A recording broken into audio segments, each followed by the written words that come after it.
তো সবাইকে স্বাগত জানাচ্ছি আজকের ক্লাসের। তোমরা জানো আমরা প্রিন্সিপাল ডিসপোজাল ক্লাসে এই মোটিভেশনাল ক্লাসগুলো নেই, এবং আজকে যে বিষয়গুলো নিয়ে আমি কথা বলবো সবাই মনোযোগ দিয়ে শুনবে এবং চেষ্টা করবে মনে রাখার জন্য জীবনে। প্রথম যে বিষয়টা নিয়ে আলোচনা করছি এটা দেখো, ইটালিয়ান গ্যাংস্টার ভিন্স ফোকারেলির স্টোরি।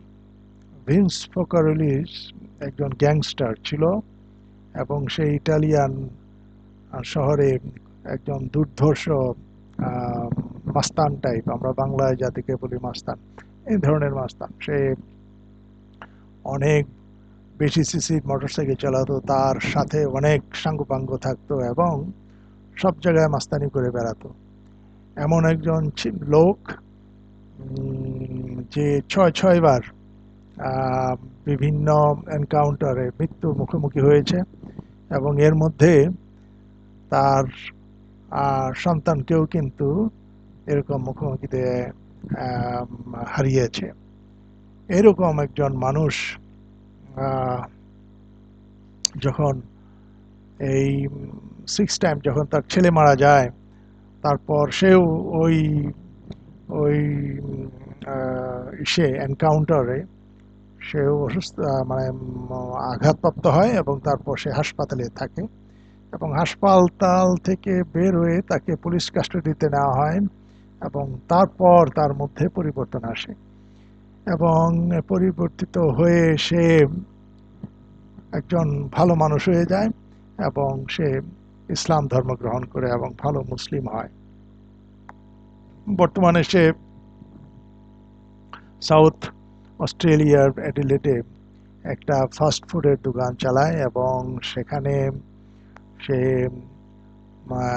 বিভিন্ন লোক, হোমলেস যারা আছে, গরিব যারা আছে, তাদেরকে সাহায্য করে, এবং সে এখন তার কথা ভাষ্য মতে সে এখন জীবনের অর্থ খুঁজে পেয়েছে। চলো আমরা তার জীবনের কাহিনীটা এখানে খুব ধীরে ধীরে ইংরেজিতে বলা হয়েছে, আরবিতেও ডাবিং করা আছে। তো তোমরা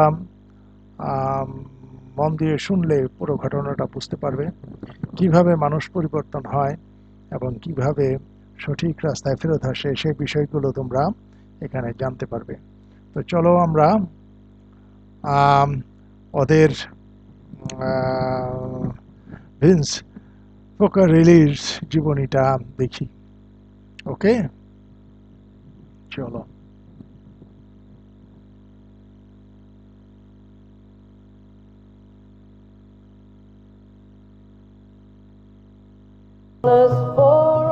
Former most dangerous and notorious Italian gang leader, Vince Focarelli, who has survived 6 attempts on his life, including one in which his son was killed, has changed his life, changed his name to Abdul Salam, embraced Islam, and became a Muslim. Vince Focarelli, who has opened a restaurant in Carrington Street, has revealed how he has got his life back on track. He is now feeding the homeless and donating to the needy. Abdel Salam was the reason that too many people convert to Islam, and he is the reason that his Muslim friends became more devout.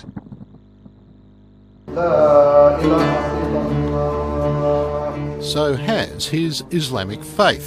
On Tuesday nights he feeds the homeless from the rear of the cafe that serves up all types of cuisine, from traditional Arabic to Italian and vegan. We cook pasta, we make soup, we give bottled water, blankets, socks, things like that.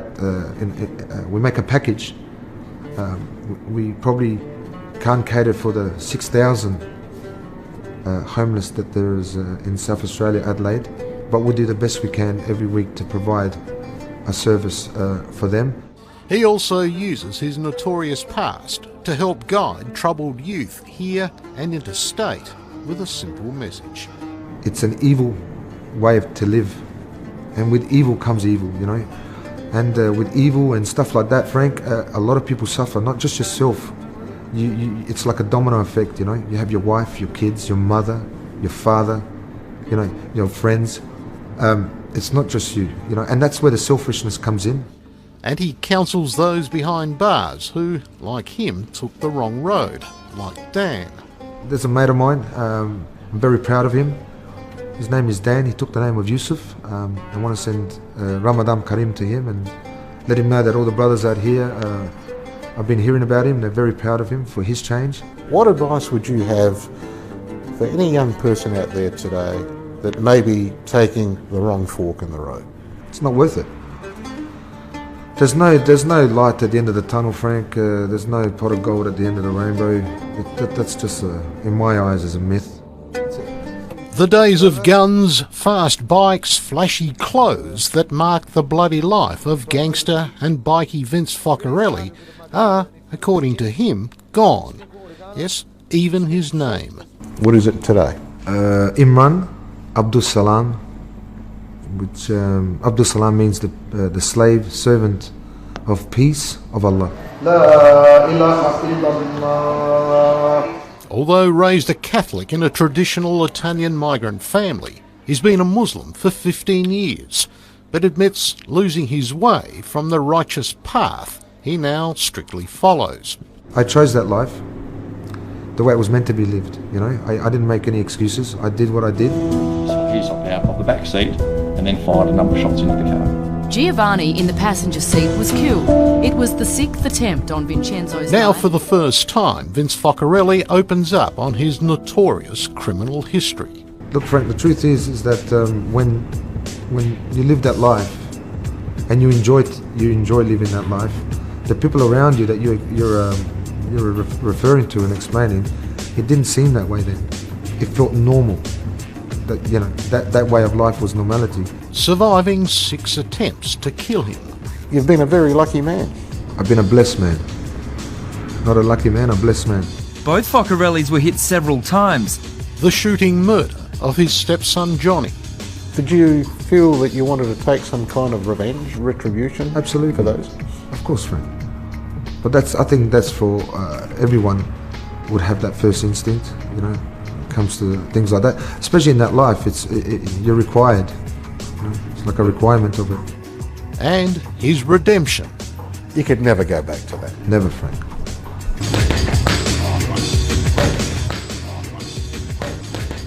And says a combination of his Italian background and the Hollywood gangster mythology saw him take the wrong road. You know, I'm not embarrassed to admit it. It did, yeah. It influenced me in a big way. It led him to motorcycle gangs like the Hells Angels, the Comancheros, and then his own New Boys gang, setting up office in a tattoo parlour where violent rivalries often spilled into Hindley Street. Do you think at the time perhaps it was a rather selfish road to lead? Without a doubt. Anyone that lives that life, you know, I mean, it's up to between them and Allah to change, but that's not a life to live. You wouldn't, you know, I was educating and pretty much promoting that sort of lifestyle, recruiting, and, you know, and I feel very silly, very ashamed. I have, to a degree, I don't think much of it because that was my journey. He won't talk about the gangs in any detail, nor why they wanted him dead.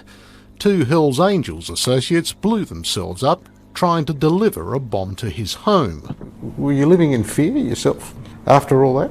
Look, Frank, like I said, the best way I can answer that fear factor wasn't as great as it should have been, because then, you know, maybe the decisions would have been made a lot simpler.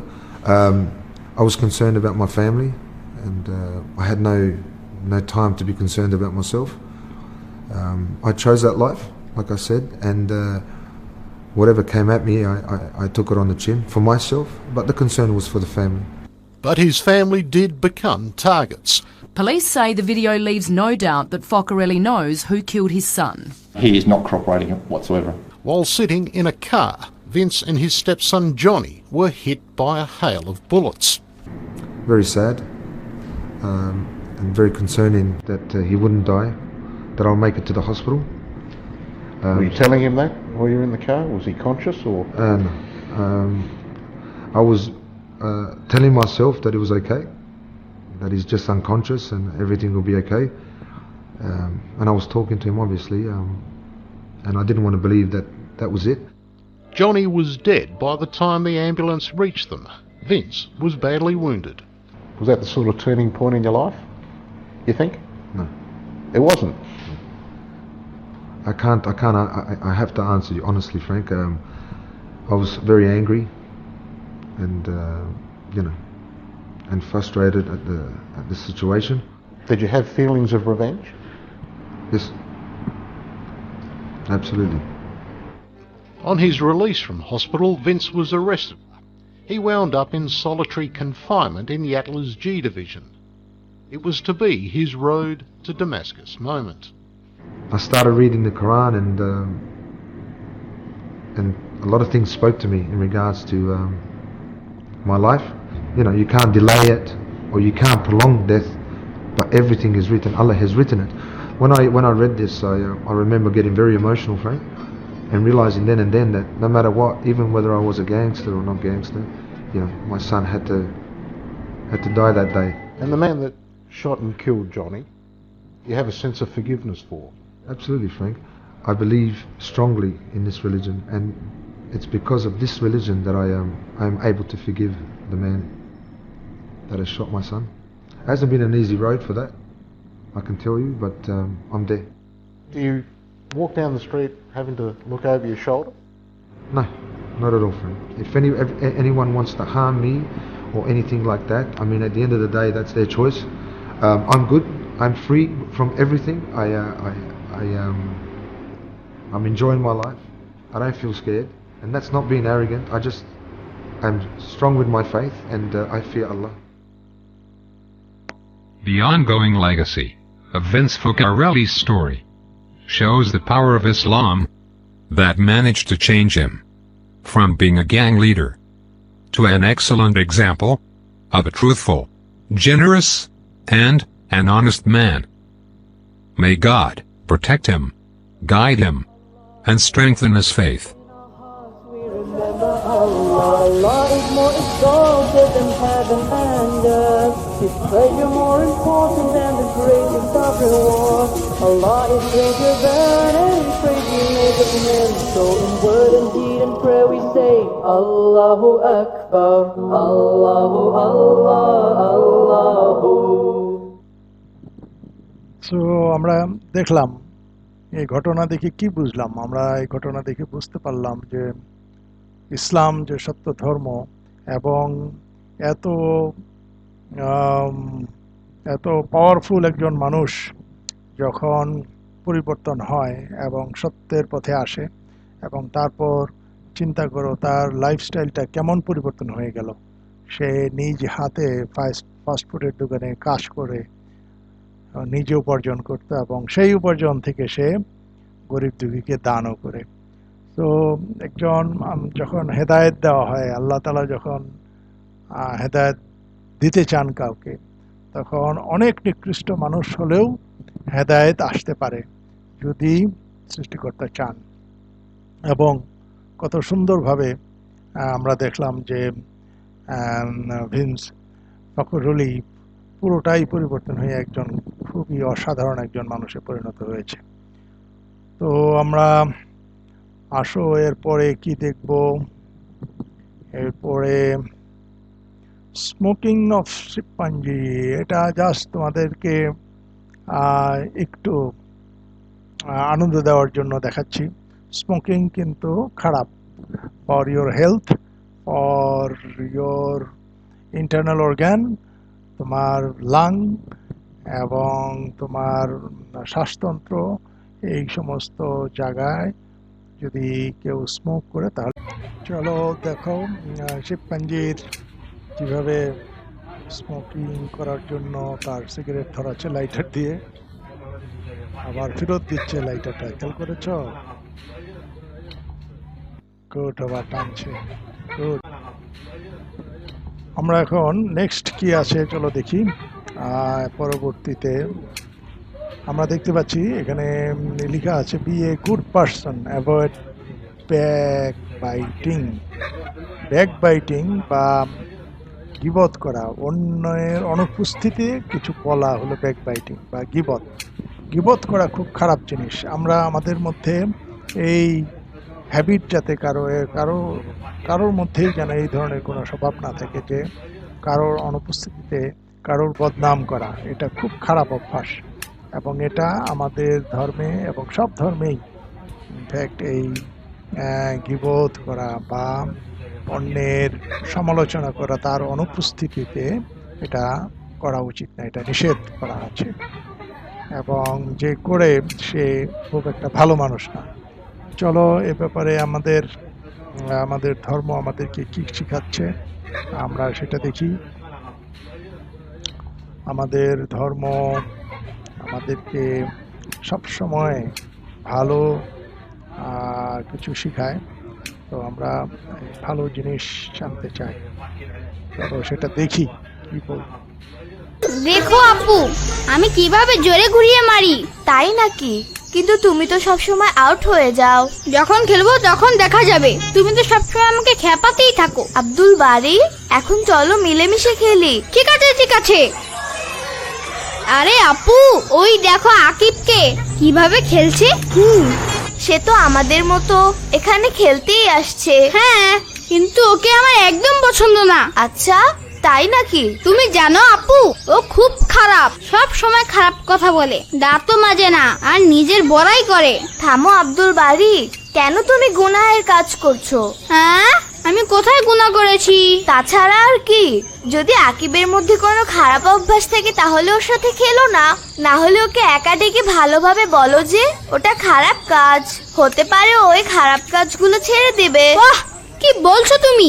আমি ওর সাথে খেলবো? আমি ওর সাথে খেললে ও আমার সাথে ঝগড়া করবে। তাহলে ঠিক আছে, ওর সাথে খেলো না, কিন্তু গুনার কাজ করো না। আমি তো কোনো গুনাহ করিনি। আব্দুল বারি, এখনই তুমি আকিবকে খারাপ বলেছিলে, এটাকে গীবত বলে। অনেক বড় গুনাহ এটা। গীবত? হ্যাঁ আব্দুল বারি, যখন ও আমাদের সামনে নেই আর আমরা ওকে খারাপ বলবো তখন এটা গীবত। আপু থামো, প্রথমে আমাকে গীবতের অর্থ বলো। গীবত হলো যখন কারো পিছনে বা তার অনুপস্থিতিতে খারাপ বলা। আর তুমি কি জানো আল্লাহ সুবহানাহু ওয়া তাআলা কুরআনে এটাকে হারাম করেছেন। কুরআনে? হ্যাঁ, আল্লাহ সুবহানাহু ওয়া তাআলা বলেন, গীবতকারী নিজের মৃত ভাইয়ের গোশত খায়। ভাবো কত বড় গুনাহ এটা।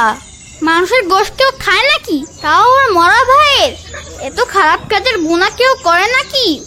এখন তুমিই ভাবো, যে গীবত করেছে সে এটাই করেছে, এজন্য অন্যকে দোষারোপ করা থেকে বিরত থাকো। আর তুমি জানো, যে কারোর দোষ থাকবে আল্লাহ তাআলা আখিরাতে তার দোষের হিসাব ঢেকে রাখবেন। আমি এত খারাপ আর গুনার কাজ আর করব না।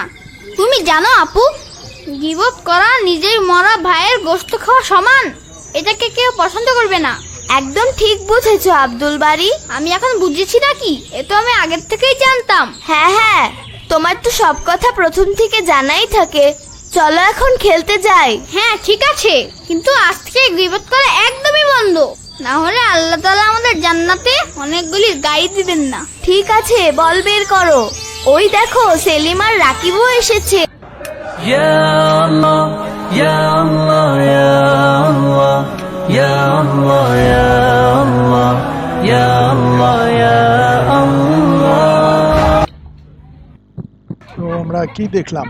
আমরা দেখলাম এই ভাই বোন একসাথে, বোনটা ভাইকে বোঝালো এবং ভাই বুঝতে পারলো যে ব্যাক বাইটিং করা খারাপ, অন্যের অনুপস্থিতিতে অন্য কারো সমালোচনা খারাপ। এবং আমরা এই ভিডিও ক্লিপ থেকে যা শিখলাম আশা করব তোমরা সবাই সেটা মেনে চলবে। আসো এরপরে আমরা কি দেখব? Boxing of a bear and man, একটা ভালুকের সাথে একজন মানুষের বক্সিং দেখতে চাও? একটা ভালুক এবং একটা মানুষ কিভাবে বক্সিং করে? Let's see this thing.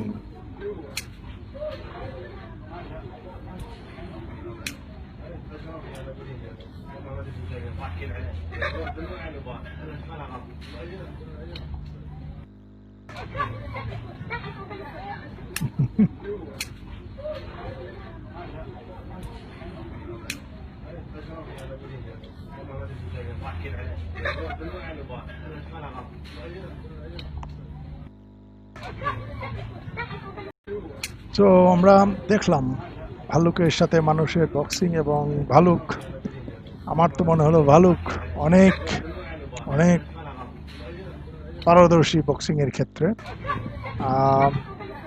আমরা এখন এরপর কি দেখব সেটা চলো দেখি। ওকে, এরপর আমরা দেখব টিচিং অফ এ প্রিন্সিপাল। আমরা প্রিন্সিপালের টিচিং দেখব। এখন প্রিন্সিপাল কি টিচ করছে সেটা আমাদেরকে বুঝতে হবে। প্রিন্সিপালের টিচিং কি হতে পারে বলো? এটাও একটা ভিডিও ক্লিপের মাধ্যমে চলো আমরা দেখি প্রিন্সিপাল কি বোঝাতে চায়, এবং এটা বাংলায় আছে। তোমরা, আমি নিশ্চিত, যদি মনোযোগ দিয়ে দেখো তোমরা বুঝতে পারবে। চলো সেটা দেখি, তারপর এটা নিয়ে আমরা আলোচনা করব। ওকে,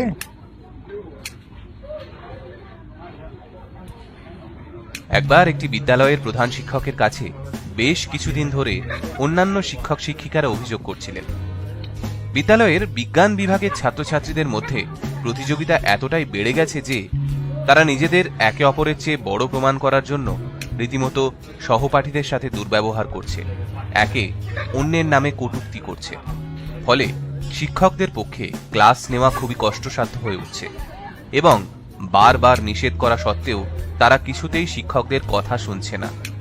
নিয়মিত এসব অভিযোগ শোনার পর প্রধান শিক্ষক সিদ্ধান্ত নিলেন তিনি নিজেই সেই ছাত্রছাত্রীদের একটি ক্লাস নেবেন। সিদ্ধান্ত অনুযায়ী একদিন ক্লাসের ঘণ্টা পড়তেই চক ও ডাস্টার নিয়ে শ্রেণীকক্ষে প্রবেশ করলেন বিদ্যালয়ের প্রধান শিক্ষক। তাকে ক্লাসে প্রবেশ করতে দেখে স্বভাবতই একটু চুপচাপ হয়ে গেল সবাই।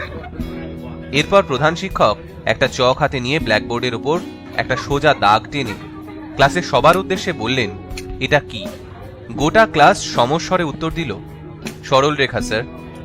তখন তিনি বললেন, কে কে ব্ল্যাকবোর্ডে এসে এই সরল রেখাকে আকারে ছোট করতে পারবে? হাত তোলো। এবার গোটা ক্লাসের সবাই একসাথে হাত তুলল। কেউ কেউ প্রধান শিক্ষকের এমন প্রশ্ন শুনে মুখ চেপে হেসে ফেলল। সবার প্রতিক্রিয়া লক্ষ্য করে এবার প্রধান শিক্ষক বললেন, তবে সরলরেখাটি ছোট করার একটা শর্ত আছে। আগামী আধ ঘন্টার মধ্যে যে এই সরলরেখা না মুছে বা না ছুঁয়ে ছোট করতে পারবে তাকে স্কুলের পক্ষ থেকে একটি বিশেষ পুরস্কার প্রদান করা হবে। এই বলে তিনি চুপচাপ নিজের চেয়ারে বসে পড়লেন এবং অপেক্ষা করতে থাকলেন। দেখতে দেখতে আধ ঘন্টা পেরিয়ে গেল, কিন্তু বহু ভাবনা চিন্তা করেও কোনো শিক্ষার্থী না ছুঁয়ে বা মুছে সরলরেখাটি ছোট করার উপায় বের করতে পারল না। তখন প্রধান শিক্ষক চেয়ার ছেড়ে উঠে হাতে চকটা নিয়ে ওই সরলরেখার পাশাপাশি আরো একটা দাগ টানলেন, যা ওই সরলরেখার চেয়ে আকারে একটু বড়। ফলে না ছুঁয়ে না মুছে তিনি আগের সরলরেখাটি দৃশ্যত আকারে ছোট করে দিলেন। সমস্ত শিক্ষার্থী তা দেখে অবাক হয়ে গেল। তখন প্রধান শিক্ষক বললেন, সবসময় একটা কথা মনে রাখার চেষ্টা করবে, কাউকে ছোট করতে বা হারাতে হলে তাকে স্পর্শ করার প্রয়োজন হয় না। নীরবে প্রস্তুতি নিয়ে নিজেকে বড় করে তোলো, তখনই দেখবে গলা ফাটিয়ে চিৎকার করে অন্যের সমালোচনা বা দুর্নাম করে তাকে ছোট করার প্রয়োজন হবে না। কারণ তুমি যেদিন বড় হবে সেদিন বাকিরা তোমার সামনে এমনিতেই ছোট হয়ে যাবে। জীবনে কাউকে অপমান করে আঘাত করে বড় হওয়ার মধ্যে কোনো কৃতিত্ব নেই। তাই অপরকে ছোট করে সময় নষ্ট না করে নিজেকে বড় করার পিছনে সময় ব্যয় করো, সেটাই প্রকৃত বুদ্ধিমান মানুষের পরিচয়। সেদিনের সেই ক্লাসের পর আর কোনোদিন বিদ্যালয়ের বিজ্ঞান বিভাগের ছাত্রছাত্রীদের আচরণ বা ব্যবহার নিয়ে কোনো অভিযোগ করেননি অন্যান্য শিক্ষকরা। প্রধান শিক্ষকের ওই একটা ক্লাসই বদলে দিয়েছিল গোটা ক্লাসের চিন্তাধারা। প্রত্যেকটা ছাত্রছাত্রী সেদিন বুঝতে শিখেছিল প্রকৃত শিক্ষায় একজন মানুষকে সত্যিকারের বড় মাপের মানুষ হিসেবে গড়ে তোলে। আমাদের ভিডিওগুলো ভালো লাগলে আমাদের ফাপরবাজ পেজে লাইক দিতে পারেন এবং আমাদের ইউটিউব চ্যানেল ফাপরবাজ সাবস্ক্রাইব করতে পারেন।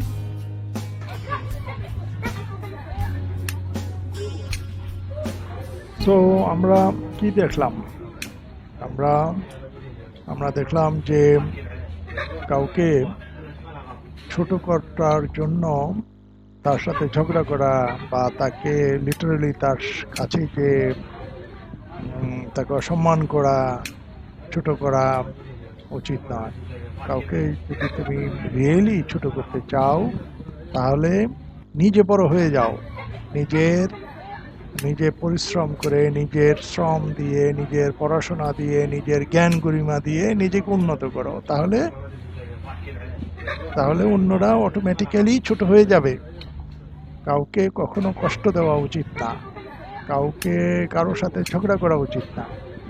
তবে কারোর প্রতি যদি তোমার মনে মনে আমি ওর চেয়ে বড় হতে চাই, তো তাকে ছোট করার প্রয়োজন নাই। তুমি নিজে বড় হও, অটোমেটিক সে তোমার চেয়ে ছোট হয়ে যাবে।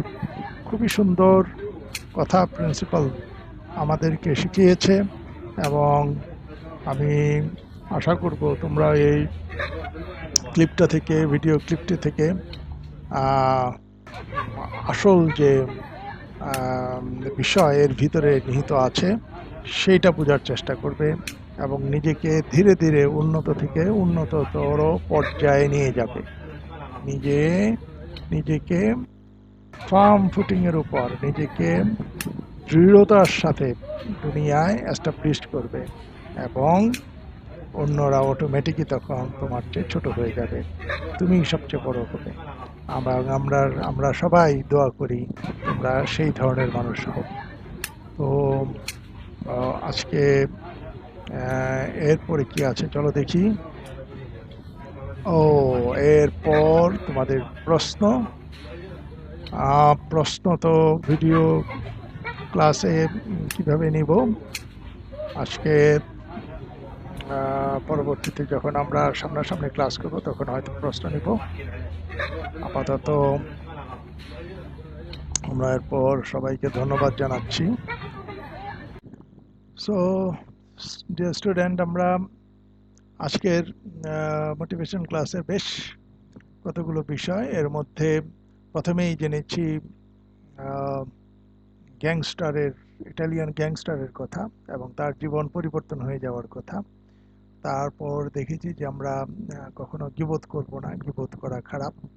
এবং তারপর সর্বশেষ যে বিষয়টা আমরা জানলাম যে প্রিন্সিপাল আমাদেরকে শিখালো যে আমরা যদি বড় হতে চাই দেন কাউকে ছোট করে বড় হতে হয় না, আমরা নিজেরাই বড় হলে অন্যরা স্বাভাবিকভাবেই ছোটতে পরিণত হয় এবং সেই শিক্ষা আমরা আমাদের জীবনে কাজে লাগাবো। সবাই মিলে পরিশ্রম করে সবাই আমরা উন্নত মানুষ হব, এই আশাবাদ ব্যক্ত রেখে আজকের ক্লাস এখানে শেষ করছি। ধন্যবাদ সবাইকে, ভালো থাকো, খোদা হাফেজ, আসসালামু আলাইকুম।